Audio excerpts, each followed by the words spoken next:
What's up guys, I hope you're having a great day. My name is Paul, welcome to Tuned Into Cars and welcome to the 2018 Subaru BRZ Sport.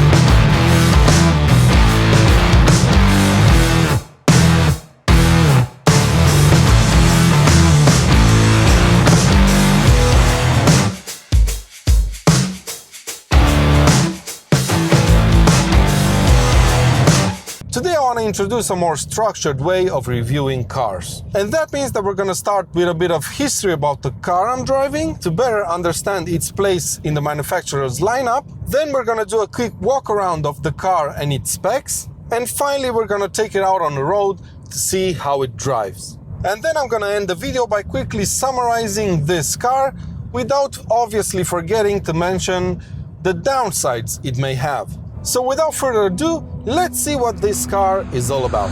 The BRZ is a joint effort between Toyota and Subaru, hence why both companies have essentially the same car but with different badges. The Toyota GT86 and Subaru BRZ. The car is the brainchild of Toyota's engineer Tetsuya Tada. He was called in a meeting by the executive board and was given the task to develop a new sports car. He wasn't really interested in the so-called Devil's cycle of ever-increasing power, speed, weight and price, and he ultimately decided on a small, light, front-engined, rear-wheel driven sports car. Since he wanted it to be cool, the front of the car would have to be quite low, and because all of Toyota's engines were quite tall, they needed to look elsewhere. The funny coincidence was that Toyota and Subaru recently announced a collaboration deal. Long story short, they ended up using a Subaru Boxer engine with a Toyota fuel injection system, so that the car could hit the 100 horsepower per liter goal they set for it. Subaru handled development, testing and production, while Toyota did all the project planning and design. The car I'm driving today is the facelift version. It had small changes to the engine block, dampers and very subtle styling tweaks. And now that we've got that out of the way, let's find a quiet place to pull over and have a look at the car in a bit more detail. This is called the Subaru BRZ Sport. It's the only trim level available in Sweden, and beside the color and the transmission, there's nothing else you can spec on the car. It basically comes fully equipped. So let's begin at the front. Under the bonnet we have a 2-liter flat-4 naturally aspirated engine producing 200 horsepower and 205 Newton meters of torque. It's not a huge power output, but that's not really the point of this car. This is supposed to be a fun car to drive in the bends and easy to slide around if you feel like it.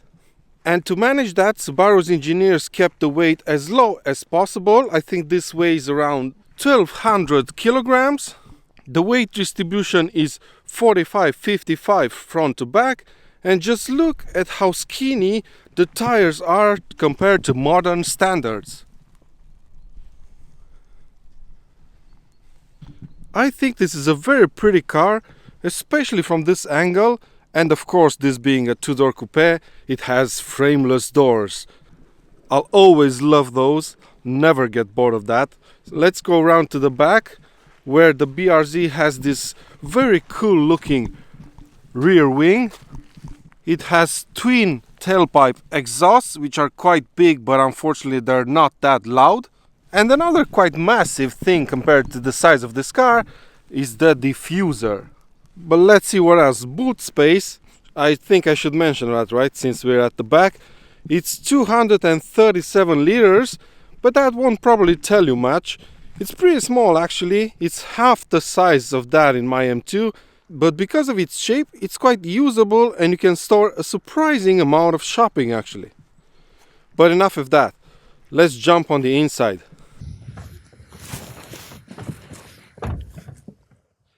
The interior might seem very basic at a first glance, but if you take a closer look, it's got pretty much anything you might need. It has a touchscreen navigation system with Apple CarPlay, dual zone climate control, cruise control, And these gorgeous sport bucket seats, so to speak, that are also heated. And I'm happy to report that the interior of the BRZ is not just plastic like you would expect at this price range. It's got a bit of fake leather on the dash, it's got soft touch materials on top here, and even on the doors, which is a quite cool touch. There's not a lot of room inside here. I don't know why Subaru insists on calling this a 2+2 coupe, because it's obviously a two-seater. But there you go. If you really need to fit two of your legless friends in the back, you can do that. But enough chit-chat, let's see how this thing drives. I just love the driving position in this car. You sit very low, the seats are very comfortable, they have really good lateral support, and plus, they look cool as well. The steering wheel is a bit small and it's almost at a 90-degree angle with the ground, and that makes it a bit uncomfortable, but it's not a big deal.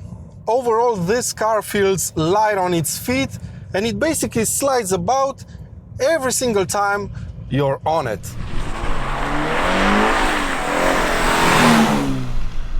The steering is very precise, you can make very fine adjustments and the car just reacts instantly. Obviously you don't get much feedback from the road, but that doesn't matter so much. Because this car is so well set up, the chassis tells you everything you need to know about the surface you're on.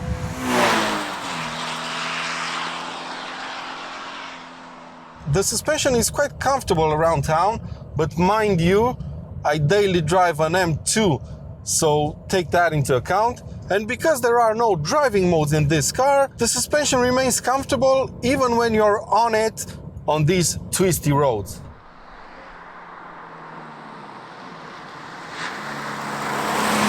And that means it kind of rolls about in the corner, old school style. But all of that just adds to the driving experience of this car, and it makes it so enjoyable to drive fast.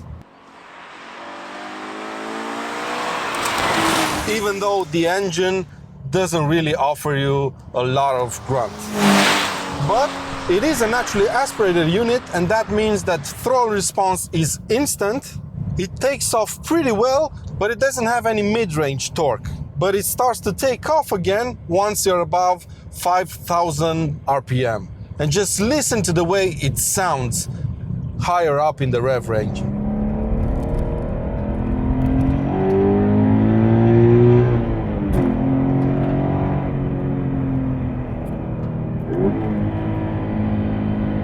The gearbox is another highlight of the BRZ, for me at least.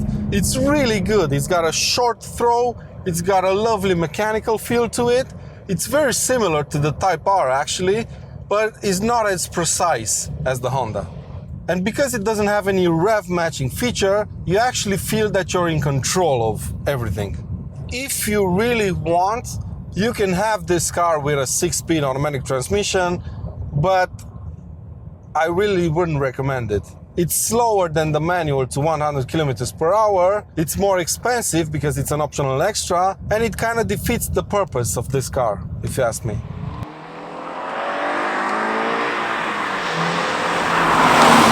So what's wrong with this car? Well, nothing much actually. But there are a couple of things that kind of annoy me. The first one would be the lack of parking sensors, not even as an optional extra. And that's pretty bad because when you want to park the car around town, the visibility at the back is pretty poor. Another thing that I don't like about this car are the brakes. They start to overheat pretty fast. This morning, for example, after 30 minutes, fade started kicking in. And even when the brakes function properly, they don't have enough stopping power, which is really weird because this car isn't that heavy.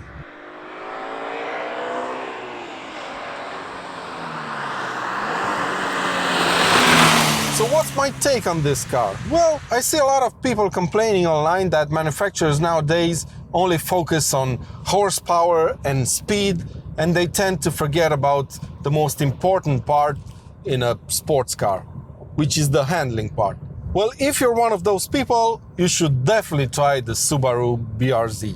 No pointless driving modes, no fake sounds coming through the speakers, and no turbos. Just a pure driving experience. That's been it for today's video, my friends. I hope you've enjoyed it. Please give it a thumbs up if you have, and subscribe to Tune Into Cars for lots more videos to come. And until next time, take good care of yourselves, and I'll see you around.